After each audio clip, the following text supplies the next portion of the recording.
Reza math টিচিংয়ের পক্ষ থেকে তোমাদের সবাইকে সালাম, আসসালামু আলাইকুম। আশা করি তোমরা সবাই ভালো আছো।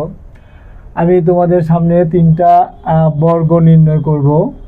বর্গ তো আমরা নির্ণয় করি, তা আসলে আমরা কীভাবে সহজ কৌশল অবলম্বন করে আমরা এই বর্গগুলো করতে পারি সেটাই তোমাদের দেখাবো।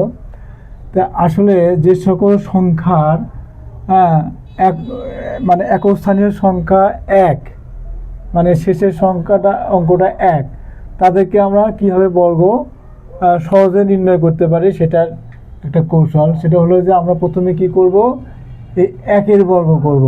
একের বর্গ কত হয়? এক এককে একই হয়। তারপরে আমরা কি করব, এই যে এখানে কত আছে? 5। এই 5 দিয়ে এখানে পাওয়ার কত? 2। তাহলে এই 5 আর এই 2 গুণ করব। তাহলে কত হয়? 5 দুগুণ 10 হয়। 5 দুগুণ 10। তাহলে আমরা এই 10-এর এখানে শূন্য বসাবো, হাতের হলো 1। তারপর এখানে আমার এই 5-এর আমরা বর্গ করব।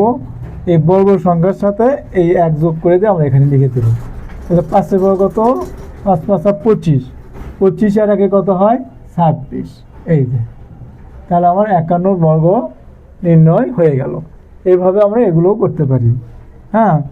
তাহলে দেখো এখানে এইভাবেই করব। একের বর্গ একই হয়। তারপরে এখানে 8 আর 2 গুণ করে কত হয়? 8 দুগুণ 16 হয়। তাহলে 16-র 6 আমরা লিখবো, হাতের হলে 1। এখন এখানে আমরা 8-এর বর্গ করবো। 8-টা 64। 64 আর এই হাতের 1 যোগ করলে কত হয়? 65। তাহলে এই 65 আমরা এখানে লিখে দেব। তাহলে আমার কিন্তু এখানে 81 বর্গ হয়ে গেল। ঠিক এভাবে এটাও করব। তাহলে একের বর্গ একই হয়। 9 আর 2 গুণ করে কত হয়? 18। 9 দুগুণ 18, 18 8, হাতের হইলে 1। এখন 9-এর বর্গ করবো আমরা। 9 9 81, 81 আর 1 82।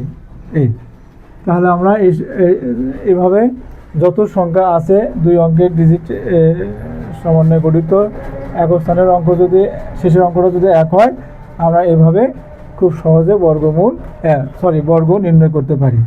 তো এ পর্যন্তই। তোমাদের সবাইকে ধন্যবাদ। আসসালামু আলাইকুম।